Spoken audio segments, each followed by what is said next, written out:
The data says success is 3 times more likely if you stay in school. Work hard. Play by the rules. The data says you've made it to the middle class. Way to go. Stick with it half your life, and there might be a Walmart sheet cake awaiting you on your 30th anniversary. Congratulations, Tim.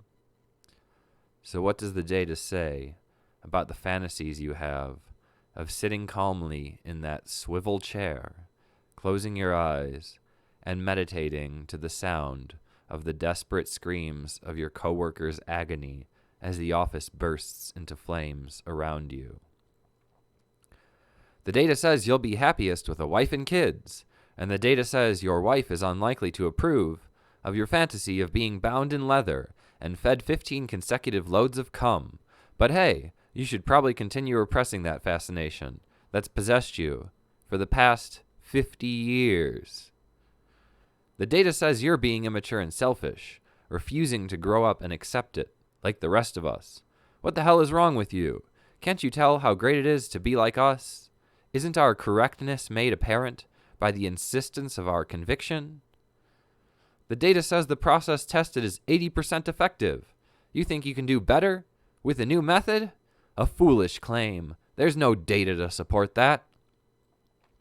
The data defines present as being with one or others in the specified or understood place, but makes no exception for present parties who are even more absent than they would be were they not there at all.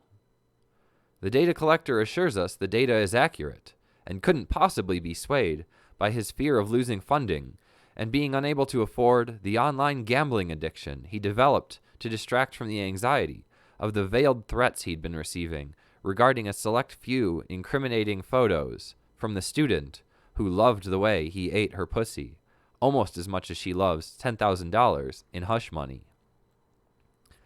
The data says a catchy tune includes these elements.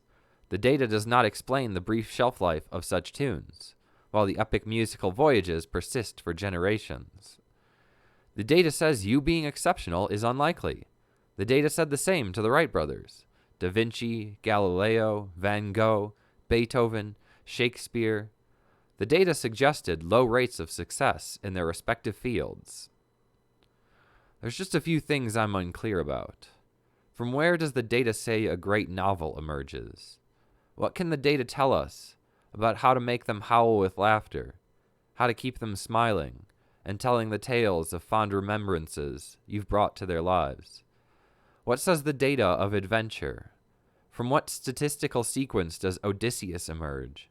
And how did he maximize his odds of slaying Medusa and making sweet, sweet love to the witch who turned his crew into pigs?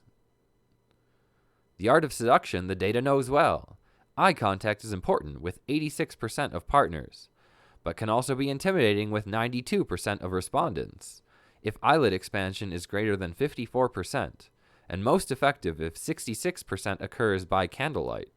When approaching intimate activities, however, eyelid expansion should inversely correlate with genital arousal levels in order to minimize odds of appearing, in the words of the majority of respondents, creepy. What sort of cookies does the data suggest baking for optimal grandchild smile width? The data says, not oatmeal raisin. I'm willing to trust the data on that one. Where does the data go for a walk to contemplate every decision that has led to this, on those gray days when the only reminder that you exist is the reminder you receive that your car insurance payment is due? The data defines human as of, pertaining to, characteristic of, or having the nature of people, which doesn't really answer much now, does it? The data does not know you. The data says only what it's been allowed to see, and nothing more.